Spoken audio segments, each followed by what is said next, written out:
And ఇప్పుడు SKN గారిని మాట్లాడవలసిందిగా రిక్వెస్ట్ చేస్తున్నాం.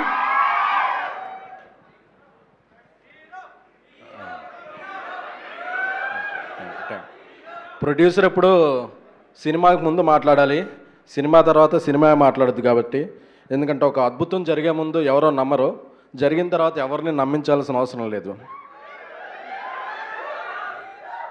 నాకు సినిమా తీసిన తర్వాత ఇద్దరే నా టిక్కెట్ కొన్న ఆడియన్ ఆ 3 గంటలు హ్యాపీ అయ్యాడా, నా నేనైతే, రాజేష్ అయితే ఏంటి, కిరణ్ గారు అయితే ఏంటి, ధీరజ్, మా ఫేస్ చూసి డబ్బులు కట్టిన డిస్ట్రిబ్యూటర్కి డబ్బులు వచ్చినాయా లేదా. ఎందుకంటే ఒక డిస్ట్రిబ్యూటర్ సక్సెస్సే సినిమా సక్సెస్. ఎందుకంటే మేమందరం మీకు కనపడతాం, ఆ డిస్ట్రిబ్యూటర్లు ఎగ్జిబిటర్లు ఎప్పుడు కనపడరు. కాకపోతే ఒక సినిమాకి బ్యాక్ బోన్గా ఉండేది ఒక డిస్ట్రిబ్యూటర్, ఒక ఎగ్జిబిటరే. సో 4 days లోపే Nizam, ceded, all areas break even అయ్యి సగర్వంగా చెప్తున్నా, అయితే బ్లాక్ బస్టర్ కాదు దానికి మించి. ఎందుకంటే నైజాం డిస్ట్రిబ్యూటర్ శశి గారు వచ్చి చెప్పారు, సీడెడ్ డిస్ట్రిబ్యూటర్ అయితే వచ్చి చెప్పాడు. నెక్స్ట్ ప్రెస్ మీట్లో ఆంధ్ర డిస్ట్రిబ్యూటర్లు కూడా, వాళ్ళకి రాత్రి ప్రెస్ మీట్ పెట్టాం కాబట్టి రావడానికి టైం చాలేదు, అందరూ వచ్చి చెప్తారు. ఎందుకంటే వాళ్ళ హ్యాపీనెస్ నాకు చాలు. ఎందుకంటే 2700 శాలరీకి నేను బతికేసిన వ్యక్తిని టీవీ 9లో పనిచేసినప్పుడు. నాకు డబ్బు అక్కర్లా, 2-3 ఏళ్ళకి ఒక సినిమా తీస్తా. రాజేష్ లాంటి మంచి డైరెక్టర్లు, రవి లాంటి మంచి డైరెక్టర్లు నాకు దొరికితే ఆ సినిమా అందరికీ నచ్చితే చాలు, ప్యాషన్తో. ఈరోజు మీకు అందరూ నచ్చింది. ఒక 6 hours పాటు సినిమా ఏంటి అన్నది మాకెంత అభిమానం ఉంది ఇండస్ట్రీలో అని తెలిసింది. ఆ తర్వాత అభిమానులు, సినిమా టికెట్ ప్రేక్షకుల నుంచి ఎంత అభిమానం వచ్చిందో తెలిసింది. We are very very happy. Kiran గారి గురించి చెప్పాలంటే, ఫైనాన్షియల్ టెన్షన్లో ఉన్నప్పుడు డబ్బులు అడగలేదు, కాపీ టెన్షన్లో ఉన్నప్పుడు టికెట్లు అడగలేదు. ఆయనే వెళ్ళిపోయి గ్రౌండ్కి వెళ్ళిపోయి అన్నిటికి వెళ్ళిపోయి అర్ధరాత్రి కూడా ఫోన్ చేసేవాళ్ళు, అన్న సినిమా బ్లాక్ బస్టర్ కొడుతున్నాం, అన్న బ్లాక్ బస్టర్ కొడుతున్నాం, మీరు బాగుండండి. అంటే ఒక నిర్మాతకి ఇంత బ్యాక్ బోన్గా ఉండే హీరోని నేను సంపాదించుకోవడం అనేది చాలా చాలా చాలా అదృష్టంగా భావిస్తున్నాను. థ్యాంక్ యూ కిరణ్ గారు. మీలో ఈ కసి పట్టుదల ఉన్నంతకాలం మీకు రైజింగే తప్ప అసలు మీరు కిందకి చూడాల్సిన ఇది లేదు. మీరు ఫ్యూచర్లో ఎన్నో అద్భుతాలు సృష్టిస్తారు. అందరూ నెంబర్లు వేస్తున్నారు, ఈ నెంబరు అది ఇంత చేస్తుంది అంత చేస్తుంది అని. ఈ నెంబర్ల కన్నా మించి మీ అందరూ, అంటే కిరణ్ గారి సినిమా వస్తుందంటే టిక్కెట్ కొనొచ్చు అనే అభిమానాన్ని ఆయన సంపాదించుకున్నాడు. ఆ అభిమానం అనేది చాలా చాలా చాలా కష్టం. సో అలాగే మన గౌరీ ప్రియ, అంటే నా తమ్ముడు గౌరీ ప్రియ, ఇప్పటి నుంచి తెలుగు సినిమాల్లో నీకోసం క్యారెక్టర్లు మారుతాయి, క్యారెక్టరేషన్లు మారుతాయి. ఒక మంచి సినిమా చేయాలి అంటే ఎక్కడికో వెళ్ళక్కర్లేదు, మన తెలుగమ్మ ఇక్కడే మనకు అందుబాటులో ఉంటుంది. తెలుగమ్మని పెట్టుకుంటే ఎక్స్ప్రెషన్ కరెక్ట్గా ఉంటుంది, డైలాగ్ పర్ఫెక్ట్గా ఉంటుంది, మన బాధ ఏంటో అర్థమవుద్ది. వాళ్ళ మేనేజర్ వచ్చి మాట్లాడే, అమ్మాయికి ఒక మేనేజర్ కూడా లేడా, ఏమన్నా ఉంటే ఇది కావాలని ఆ అమ్మాయి అడుగుద్ది. అంత మంచి బంగారం లాంటి మన అమ్మాయి గౌరీ ప్రియ. గౌరీ, నీకు తెలుగులో చేసావు, తమిళంలో చేసావు, ఈ సినిమా గురించి చాలా సినిమాలు వదులుకున్నావు. బట్ ఇక్కడ నుంచి నీ కెరీర్ ఇంకొక రేంజ్కి వెళ్ళొద్దని అనుకుంటున్నాం. ఏలూరులో ఉన్నప్పుడు చిరంజీవి గారి పాటలకి మణిశర్మ గారు మ్యూజిక్ వింటూ చాలా డ్యాన్స్లు వేసుకునే వాళ్ళం థియేటర్లో. అదే మణిశర్మ గారితో సినిమా చేయటం ఒక అదృష్టం. మేము ఎంత ఇబ్బంది పెట్టినా చివరి వరకు ఆయన అదే డెడికేషన్తో మమ్మల్ని తట్టుకుంటూ ఒక అద్భుతమైన పాటల్ని ఆర్ఆర్ని ఇచ్చారు. సో మీ మ్యూజిక్ మాకు చాలా ప్లస్ అయిందండి. మణిశర్మ గారు, గురూజీ, మణిగాడ్, థ్యాంక్ యూ సో మచ్. అలాగే నా తమ్ముడు రవి, నేను తీసే ప్రతి సినిమాలోనూ రవి నా వెంట ఉంటూ నా టెన్షన్ తీసుకుంటాడు. ఈ సినిమాతో నా తమ్ముడు డైరెక్టర్ అవుతుందంటే నాకు టెన్షన్ ఎక్కువైంది. రవి ఎలా అయినా సక్సెస్ సాధించాలి అనేది. ఎందుకంటే రవి సక్సెస్ సాధిస్తే రవి అసోసియేట్లు ఇంకో 3-4 రెడీగా ఉన్నారు. సో వాళ్ళందరూ కూడా రవికి సపోర్ట్గా అందరూ అటు ఒక టీం వర్క్లా ఉండేది.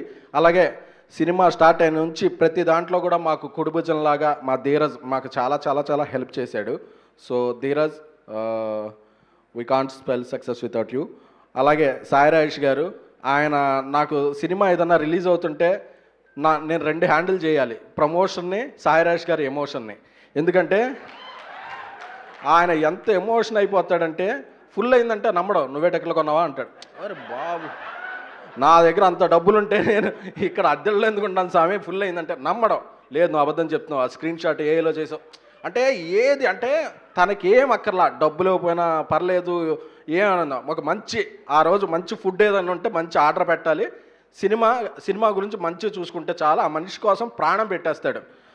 అలాంటిది నవీన్ గారు ఫస్ట్ ఈ సినిమాకి మార్నింగ్ షోకి పట్టడానికి ముందు రిలీజ్ ముందు రోజు ఉదయం 5:30కి వచ్చి చూశారు నవీన్ గారు. ఫస్ట్ ఈ సినిమా మేము కాకుండా చూసిన వ్యక్తి ఎవరనంటే ద మోస్ట్ ప్యాషనెట్ పర్సన్ ఎవరనంటే మైత్రి నవీన్ గారు.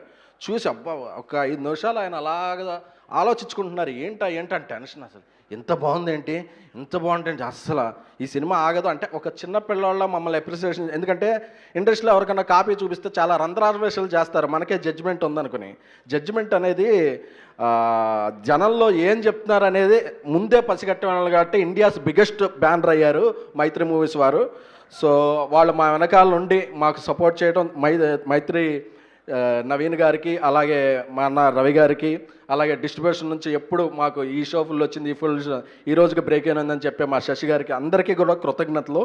సో ఇంత ఇదైంది. సాయిరాజ్ గారి నుంచి ఇంకా చిన్న కంటిన్యూషన్ ఉంది, ఎందుకంటే ఆయనకి 2-3 ఏళ్ళు ఒకే సినిమాని చెక్కుతూ కూర్చుంటాడు. ఎందుకంటే ఆ ప్యాషన్, ఈ సినిమా గురించి ఒక్కళ్ళు కూడా ఇది పెట్టకూడదు అని. ఆ రోజంతా బయటకు రాకపోతే నాకు సినిమా ఏమైనా పర్లేదు, రాజేష్ మాత్రం హ్యాపీగా ఉండాలి అని చెప్పి, లేదు రాజేష్ సింగిల్ స్క్రీన్ అంటే ఆ రోజు సాయంత్రం మరుసటి రోజు మధ్యాహ్నాన్ని సింగిల్ స్క్రీన్కి వస్తే సింగిల్ స్క్రీన్లో ఎక్కినట్టుంది అన్నాడు. లేదు రా మల్టీప్లెక్స్ తీసుకెళ్తే మల్టీప్లెక్స్. ఆదివారం చూస్తే ఫస్ట్ వీకెండ్ పాస్ అయ్యామా, బయలులో డబ్బులు వచ్చినాయి, అందరికీ వచ్చినాయి. నిన్న మండే నుంచి ఇంకా కొద్దిగా హుషారు వచ్చి కొద్ది మంచి చొక్కా వేసుకుని తిరుగుతున్నాడు రాజేష్ గారు. రాజా, నీ కష్టానికి నువ్వు పడే ఎఫర్ట్స్కి నీకు ఎప్పుడూ అపజయం రాదు, ఎందుకంటే నిన్నెప్పుడు పడిపోనివ్వకుండా మేము ఎప్పుడు ఒక ఫెన్సింగ్లా ఉంటాం. ఎందుకంటే ఐ లవ్ యూ రాజేష్. ఇకపోతే మా యువ సామ్రాట్ అక్కినేని నాగచైతన్య గారికి, అంటే ఏదైనా ప్రోడక్ట్కి ఒక ఐఎస్ఏ మార్క్ ఉంటుంది. ఒక లవ్ స్టోరీకి రాజముద్ర అనేది అక్కినేని ఫ్యామిలీ హీరోస్ స్టాంప్ వేస్తాయి. ఈరోజు ఈ సినిమాకి ఆయన రాజముద్ర వేశారు. ఆయన చూసి రాత్రి చాలా బాగుందని చెప్తే, ఎందుకంటే ఎవర్ గ్రీన్ లవ్ స్టోరీలకి పెట్టిన పేరు అక్కినేని ఫ్యామిలీ. ఆ అక్కినేని నాగచైతన్య గారు మాకు ఎప్పుడు సపోర్ట్. ఎందుకంటే జనరల్గా ఏదన్నా ఫంక్షన్ ఉంటే మేము వెళ్ళి పిలుస్తాం, ఆయన కాల్చగానే అక్కర్లేదు ఏది టైం అంటే ఇంత డౌన్ టు ఎర్త్ పర్సన్. ఆయనతో శైలజారెడ్డి అల్లుడి నుంచి ట్రావెల్ చేస్తున్నాను, ఇంత డౌన్ టు ఎర్త్ పర్సన్ని అసలు నేను ఇంతవరకు చూడలేదు, వినలేదు, చూస్తానో లేదో కూడా తెలియదు. ఎందుకంటే ఆయనకి ఇప్పుడు వర్షకర్మ షూటింగ్ ఉంది, ఆ షూటింగ్ని కూడా కొద్దిగా పొడిగించుకుని 12కి వెళ్ళిపోతా ఉన్నారు. ఇప్పుడు 1:30 అయింది, ఒక్క ఫోన్ ఆయన మేనేజర్ కానీ మా ఇంక కానీ చూస్తాం లేదు. అదైనా అంటే ఎవరిని ఇబ్బంది పెట్టకుండా అసలు ఇంత మొహమాటం అంటే ఆ మొహమాటాన్ని కూడా కాదు, ఒక మంచితనం. నాకు తెలిసి బంగారం, మంచితనం ఇలాంటి పదాలన్నిటికీ పర్యాయ పదం డిక్షనరీలో మార్చాల్సి వస్తే తెలుగు డిక్షనరీలో ఓన్లీ నాగచైతన్య గారి పేరుతో మార్చాలి.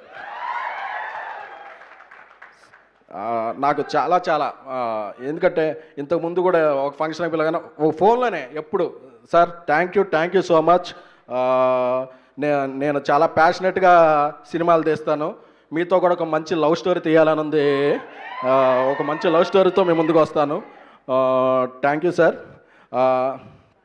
అందరికీ ఇక్కడ సమయభావం మించుతుంది. సో ఆడియన్స్ అందరికీ కూడా నిలబెట్టారు.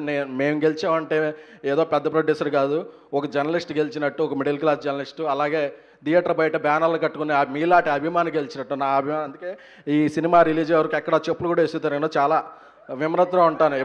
ఎప్పుడన్నా సినిమా ముందు ఒక కళ్ళజోడు పెట్టుకున్నా ఏంటన్నా ఆ వైరల్ అవ్వాలనే తప్ప నా అలా భావం అదే ఉండదు. ఆ వైరల్ అయిపోయినాయి, మీరు కలెక్షన్లు ఇచ్చారు, థ్యాంక్ యూ సో మచ్. మీ అభిమానం చూస్తే నాకేం లేదు, మేము చాలా చిన్న ఫ్యామిలీ, ఇంతమంది సంపాదించుకున్నాను అనే ఇది చాలు నాకు, ఇంతమంది చుట్టాలు, ఇంతమంది ఫ్రెండ్స్ ఉన్నారని. సో అలాగే నా ట్యాక్సీ వాళ్ళ అప్రిసియేషన్ దీనికి కానీ, బేబీ సక్సెస్ మీట్కి కానీ, ఈ సినిమా ప్రీ రిలీజ్కి కానీ వచ్చిన మా మెగాస్టార్ చిరంజీవి గారికి మరొకసారి కృతజ్ఞతలు తెలుపుకుంటున్నాను. ఎందుకంటే మాకు మీ అందరూ ఉన్నారు ఇండస్ట్రీలోనే, దీంతో మంచి సినిమాలు తీసుకుని ముందుకు వెళ్తున్నాము. Thank you so much. ఎవరినైనా మర్చిపోతే మన్నించండి, నెక్స్ట్ ప్రెస్ మీట్లో అందరినీ కవర్ చేస్తాను. Thank you so much. అందరూ కూడా ఈ సినిమా ఇప్పటివరకు చాలా పెద్ద రేంజ్లో వెళుతుంది, ఇంకొక 2 వారాలు ఇదే మీ అభిప్రాయాన్ని, మీ ఆదరణ ఇస్తారని శిరస్సు వంచి నమస్కరిస్తున్నాను. Thank you so much. Thank you SKN గారు, thank you so much. Yes, Steven శంకర్గా పరకాయ ప్రవేశం చేసి 3rd కాన్సిక్యూటివ్ బ్లాక్ బస్టర్ని అందుకున్నటువంటి మన